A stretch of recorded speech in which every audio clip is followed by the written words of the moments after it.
Olá, psicóloga, seja muito bem-vinda a mais uma live aqui. E antes da gente mergulhar no tema de hoje, eu preciso que você faça três coisinhas bem rápidas para mim, tá? Comece curtindo esse vídeo. Isso faz com que mais psicólogos vejam esse conteúdo, né? Mais psicólogos encontrem esse conteúdo. Se você estiver assistindo esse vídeo também pelo YouTube, se inscreve no meu canal e ativa o sininho das notificações para que você também não perca mais nenhum novo conteúdo por aqui, tá? E claro, compartilhe essa live com aquela colega psicóloga que vive dizendo que não se sente pronta para avaliar o TDAH, tá? E me conta aqui nos comentários de onde você está assistindo. Coloca aqui a cidade de onde você está falando, que para mim é sempre muito importante saber de que parte desse país imenso estão chegando aqui psicólogas, tá bom? E para quem ainda não me conhece, você chegou aqui a primeira vez, eu sou a Cristiane Braga, eu sou psicóloga, sou aqui do Rio de Janeiro, e meu trabalho principal hoje é ensinar outras psicólogas a se tornarem referência na avaliação do TDAH. Isso, avaliando o TDAH com segurança, permitindo que você aumente seu faturamento, uma vez que você vai se tornar um profissional de referência, as pessoas vão procurar para o seu trabalho, e isso consequentemente vai acontecer, tá bom? Bem, que bom ter você aqui comigo, tá? Que bom ter você aqui comigo nessa live, que é de um tema, mais um tema, né? Fundamental para quem atende crianças, adolescentes ou até mesmo adultos, tá? Com queixas, com queixas, né, de desatenção, dificuldade, socialização, às vezes birras persistentes, contato meio que de isolamento, impulsividade, dificuldade de interação social, né?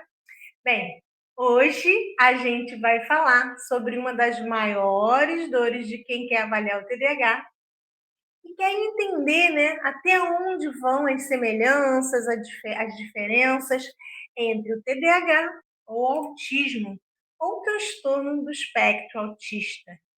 Esse é o tema da nossa live de hoje. Eu quero compartilhar com você aqui o tema da nossa live, né? Vamos lá? TDAH ou autismo? Como fazer um diagnóstico diferencial com segurança e evitar erros na avaliação. Na avaliação e diagnóstico como um todo, né? A gente vai falar sobre isso aqui nesses próximos 30 minutos aproximadamente que a gente estiver juntos, tá bom? E assim que a gente, enquanto nós estivermos juntos. Então vamos lá?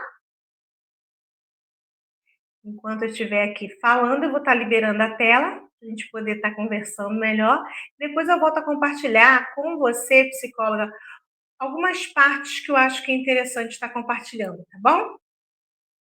Agora eu quero fazer uma pergunta para você. Será que você já se perguntou, né? Será que é TDAH? Ou será que é o TEA? Fique comigo aqui até o final, tá bom? Que assim eu vou estar te trazendo dicas ótimas, ou seja, eu vou estar te levando, né? Dicas ótimas que realmente vão fazer a diferença no seu trabalho, no consultório, e você vai conseguir diferenciar com mais facilidade, eu diria com mais segurança, esses dois transtornos, né? Fazer a diferença com mais segurança. E também quero falar do nosso objetivo. Qual é o objetivo? O que eu quero trazer para você nessa live de hoje? Deixa eu compartilhar aqui.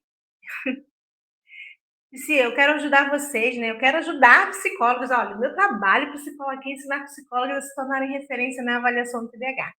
E com isso eu tenho que ajudar a fazer com que vocês também consigam fazer diagnósticos diferenciais. Então, eu quero ajudar vocês a entenderem como diferenciar com segurança o TDAH do autismo durante o processo da avaliação.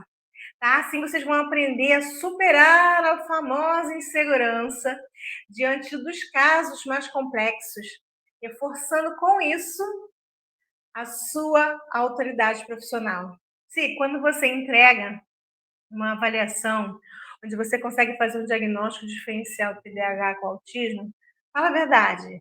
Fala para mim, coloca aqui nos comentários também que eu quero saber. Você se sente mais segura? Você não sente que você está entregando um trabalho mais detalhado? E se isso ainda não aconteceu com você, eu quero que aconteça. E é por isso que eu estou aqui compartilhando um pouquinho do meu conhecimento com você, com vocês, né, que estão aqui agora assistindo essa live. Então, continue aqui comigo para a gente poder estar compartilhando, para eu poder estar compartilhando com vocês um pouquinho do que eu sei, tá? Então, o objetivo da nossa live hoje é que eu quero realmente, né? Quero realmente fazer com que vocês percam esse medo que acaba travando muitas vezes a gente de trabalhar com avaliação TDAH e também fazer diagnósticos, né, diferenciais, ou também, às vezes, né, é possível que você esteja avaliando a pessoa com TDAH, comece a desconfiar se ela não tem autismo e ir pelo lado do diagnóstico diferencial, tá? E ó, independente se você avalia crianças, avalia adolescentes ou avalia adultos, tá? Com essas queixas, não faz diferença, tá? Esse conteúdo é para você. Então você não precisa nem mudar o público-alvo aí que você atende no consultório. Dá para conseguir identificar com as dicas certas que eu vou estar passando aqui com vocês hoje, essas diferenças para avaliar da forma correta, tá? Então eu vou te mostrar aqui como diferenciar o TDAH do autismo com segurança, mesmo naqueles casos que tudo parece muito confuso, e você se sente aí perturbada, tá? Se você quer entender os sinais, os critérios, o que realmente você deve olhar numa avaliação, fica aqui comigo até o final, tá bom? Vou dividir essa aula em quatro partes. Acho que eu já perdi as contas. Acho que são 3 partes, tá? Mas é que ao longo da live a gente vai conversando. E a primeira parte assim, que eu quero falar para vocês é o seguinte: por que, psicóloga, por que é tão comum confundir TDAH com autismo? E, aliás, nessas confusões, né, nessa confusão, acaba havendo muitas vezes diagnósticos errados, tá? E diagnósticos realizados por profissionais que deveriam entender essas diferenças, essas semelhanças. Então, se você não quer ser uma dessas psicólogas, alguma desses profissionais, algum desses profissionais que às vezes acabam cometendo esses equívocos, esse conteúdo também é para você. Você já percebeu como está cada vez mais difícil separar esses dois quadros? A gente não tem tido essa sensação de que cada vez mais estão aumentando os casos de TDAH e autismo, e que cada vez mais eles estão chegando nos consultórios e a gente fica percebendo uma confusão. Às vezes a gente acha que é excesso de informação, né? E aí fica perdida. É TDAH? É autismo? Que comportamentos são esses que se cruzam? Que comportamentos são esses que se diferenciam? A gente tem que tomar bastante cuidado, porque é aí que mora o perigo. É aí que a gente pode errar, é aí que a gente pode travar, tá bom? Às vezes, por exemplo, pode chegar em casa não, pode chegar aí no seu consultório uma criança muito agitada, que não para quieta, que não obedece a comandos, que tem dificuldade de se relacionar. E aí eu te faço uma pergunta, psicóloga: pode ser TDAH? O que você acha? Pode, claro que pode ser TDAH. Mas também pode ser o autismo de nível 1 de suporte, que a gente chama de autismo leve, viu? E se você, psicóloga, não souber o que observar, pode acabar errando no diagnóstico, assim como esses profissionais que eu falei, né? Que às vezes acabam cometendo esses equívocos na avaliação. Então, o que você não vai ver por aí as pessoas falando, né? O que você não vai ver por aí as pessoas comentando é que o TDAH pode ser, por exemplo, uma comorbidade do autismo, mas também pode ser caso de diagnóstico diferencial. A pessoa, a criança ou adulto, enfim, pode chegar no seu consultório com a suspeita de TDAH. E ao longo do processo você perceber que, na verdade, se trata de autismo, aí nesse caso a gente vai chamar de possibilidade de diagnóstico diferencial, ou a gente vai observar que nessa pessoa tem sinais do TDAH, mas também tem do autismo. E aí há a possibilidade de haver comorbidades. E a gente precisa estar bem atenta para fazer essa diferenciação, para você ter clareza do que você observar, para você conduzir a avaliação da forma certa, tá? Então agora, psicóloga, eu vou compartilhar com você, eu vou mostrar para vocês aqui na tela as principais diferenças entre o TDAH e o autismo, tá bom? Não as mais óbvias, tá? Mas as que realmente vão te ajudar a fazer um diagnóstico seguro. Então, vou começar a compartilhar a tela aqui e eu vou estar conversando com vocês um pouquinho sobre essas diferenças, até para ficar mais claro para vocês. Então, deixa eu voltar aqui para a nossa telinha. Ó, tô deixando ela aqui bem grandona para vocês poderem estar observando junto comigo. Vamos lá. A principal característica, digamos assim, né, a principal queixa que as pessoas se referem, uma das principais queixas que as pessoas se referem no caso do TDAH é a atenção, ou a falta de atenção, ou a desatenção. Só que a desatenção, a dificuldade na atenção, né, ela não está presente só no autismo, ela também se encontra no autismo, quer dizer, ela não está só no TDAH, ela também se encontra no autismo. Só que no caso do TDAH, a gente vai perceber muitas vezes, por exemplo, uma criança dispersa, que pula de uma coisa para outra de forma quase que imediata, largando o interesse dela, né? Está sempre muito envolvido com a questão de aquilo que traz mais prazer para ela naquele momento. Ela pode, às vezes, voltar para outra atividade. Se principalmente ela for chamada a atenção, ela tem a tendência a voltar. Ela percebe que ela está se dispersando e volta. Já no caso do autismo, é um foco intenso em temas específicos. O que a gente chama de hiperfoco no caso do autismo, ele tem interesses restritos. E esses interesses restritos fazem com que ele tenha um foco de atenção muito focado só naquilo ali. Tá? Então, preste atenção nessas características, né? Nessas diferenças. Agora, na questão da comunicação. Uma pessoa com TDAH geralmente tem uma comunicação fluida. Ou fluida? Não sei se eu estou usando a palavra certa. A gente consegue compreender o que ela fala, ela tem uma fala, uma comunicação dentro do esperado. Às vezes a hiperatividade, a desatenção atrapalha um pouquinho, mas a gente consegue compreender. Ele consegue falar palavras no sentido figurado, ele consegue entender de forma geral. Já no caso da pessoa autista, a comunicação é literal, com dificuldades de reciprocidade, principalmente quando se diz respeito a entender, compreender o ponto de vista do outro. A pessoa com autismo eles têm uma comunicação muito fixa, né, no seu ponto de vista, na sua linguagem, tá? Com muita dificuldade também de ir para o lado da linguagem figurada. Socialização. A pessoa com TDAH, ela é impulsiva, mas ela busca contato. Ela é hiperativa, mas ela vai, de alguma forma, buscar contato e interagir com as pessoas, mesmo que ainda haja uma falha aí por conta das características do TDAH. Já a pessoa com autismo, ela tem dificuldade de iniciar uma interação e manter também a interação. Muitas vezes acabam havendo conflitos em que ela começa, interage e depois se afasta das pessoas.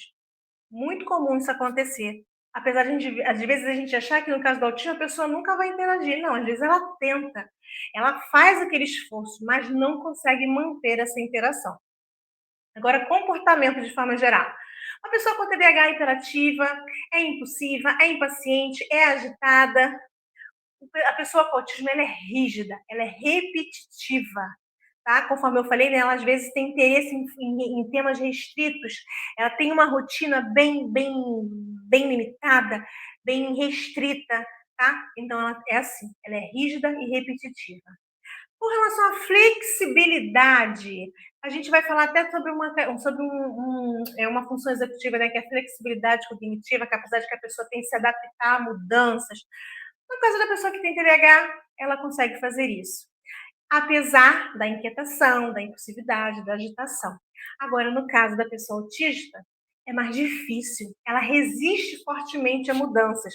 Por isso a questão da necessidade da rotina. Regras, com relação a regras. Pessoa com TDAH tem muita tendência a quebrar regras. Ela é uma pessoa que a gente pode chamar de disruptiva. Ela questiona muito a questão das regras, sabe? Já a pessoa autista, quando ela tem aquilo bem delimitado em relação ao que ela deve seguir, de rotina, de orientações, ela tende a seguir à risca e fica muito chateada, muito irritada, quando percebe pessoas que não tendem a seguir à risca essas regras, essas orientações. tá? Então, deu para perceber nesse quadro que eu passei para vocês agora, essas principais características, essas principais diferenças?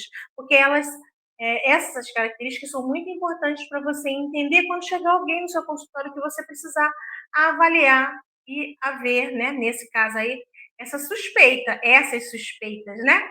Agora eu quero ir para a próxima parte da nossa aula. Como você, psicóloga, pode conduzir uma avaliação segura, com diagnóstico diferencial, se for necessário, com comorbidade, se for necessário. Hein? Como você pode fazer isso? Se você quer diferenciar o TDAH do autismo de forma ética, você precisa seguir 5 passos que eu vou te mostrar aqui, tá? Gente, ó, quando eu falo em avaliação, quando eu falo em diagnóstico, eu quero que você, psicólogo, eu quero que vocês, psicólogas, entendam que é preciso atuar com ética, tá? A gente precisa seguir uma estrutura que traz para a gente a segurança no processo da avaliação. É isso que eu vou estar sempre prezando aqui para vocês, ok? Eu vou estar informando caminhos que são mais simples, menos complexos do que vocês ouvem por aí, mas eu preciso seguir, né, a ética para que vocês entreguem trabalhos, entreguem avaliações seguras, com diagnósticos que não vão, ao invés de causar mais sofrimento para o seu paciente, mas que na verdade vão abrir portas para uma vida mais saudável, né? Um tratamento que realmente vai fazer a diferença na vida dessas pessoas. Então, se você quer saber diferenciar o TDAH do autismo, fica ligada nesse quadrinho que eu vou estar compartilhando com vocês agora. Deixa eu voltar aqui ao nosso conteúdo da live. Pronto, vou abrir aqui a tela para ficar bem grandona para vocês verem, tá bom? Eu preciso que vocês sigam 5 passos quando pensarem aí no processo da avaliação em si com o paciente que você estiver suspeitando ser TDAH autismo, tá bom? Primeiro, uma entrevista clínica profunda, a anamnese. A anamnese, ela precisa ser bem detalhada, focada na faixa etária do seu paciente e orientada de acordo com a queixa que chega para você inicialmente. Avalie, né, faça essa anamnese de forma a compreender os mínimos detalhes daquela queixa inicial e fazer bem a diferença entre será que é TDAH? Será que é autismo? Uma anamnese profunda leva a isso. Se a anamnese só não for suficiente para trazer para você as informações que você precisa, aprofunde mais em uma entrevista direcionada, onde você vai buscar esclarecer mais informações que foram trazidas na anamnese, tá? Avaliar é muito mais do que aplicar testes. Fica ligada nisso, tá? Então você tem que perguntar sobre o desenvolvimento, sobre a socialização, sobre a rigidez no comportamento dele, sobre a necessidade de seguir rotina, como é ele brincando, né? Como é que é as brincadeiras, os detalhes, como eram as brincadeiras, né, caso você esteja avaliando um adulto, como era a socialização dele quando era criança. Os detalhes é que vão fazer toda a diferença para você na hora de fechar esse diagnóstico, ou fazer esse diagnóstico diferencial. Segunda coisa que eu acabei errando ali no número. Acabei errando. Se vocês olharem o slide, eu vou ter 4 2 vezes, mas na verdade o que está 3 é a segunda coisa, tá? Uso inteligente dos instrumentos. Não basta você aplicar testes, não basta você ter uma bateria imensa de testes. Você precisa saber escolher o teste certo para cada hipótese. Gente, quando eu falo teste, eu estou falando qualquer instrumento que vai te ajudar a confirmar ou descartar a suspeita diagnóstica. A gente pensa que teste só aqueles instrumentos de avaliação neuropsicológica que nós temos na lista lá do SATEC de instrumentos restritos a psicólogos, mas não. Todo instrumento tem como objetivo testar a hipótese, tá bom? Então você tem que saber qual teste, qual instrumento você vai utilizar. Não basta você encher a avaliação de testes, tá? Então, por exemplo, o TDAH, eu estou deixando aqui como sugestão a SNAP-4, a D2R, que é um teste de atenção, o FDT, o RA-VLT, testes que fazem parte, inclusive, da minha bateria de avaliação. Tá? O D2R, FDT, RA-VLT são testes neuropsicológicos, avaliam atenção, avaliam memória. Agora, para autismo, tem essas escalas que eu estou colocando aqui, como a SRS, a Vineland, e protocolos de observação que muitos deles vocês encontram abertos na internet. Sem custo, né? É só você pesquisar e você vai encontrar diversos modelos de escalas, ok? 4. Atividades ecológicas e observações clínicas. Ó, no processo de avaliação, você precisa observar o paciente da forma mais natural possível. E as atividades ecológicas, que na verdade não é o 4, é o 3, né? Que eu errei antes, vão te proporcionar essa possibilidade de olhar o paciente de forma mais natural. Quando eu estou aplicando um teste, quando eu estou aplicando uma escala, o meu paciente ele está sendo muito bem controlado nas suas ações. E muitas vezes ele percebe que está sendo avaliado e, por conta disso, pode até ter alguns resultados que não vão estar de acordo com aquilo que eu esperava. Agora, numa atividade ecológica, onde eu lanço mão de alguma atividade que eu vou criar uma situação para ajudar no processo da avaliação, o meu paciente ele não vai estar sendo visto como uma pessoa que está sendo avaliada, porque ele não está ali em mãos com um teste, com uma escala, com um relatório, tá?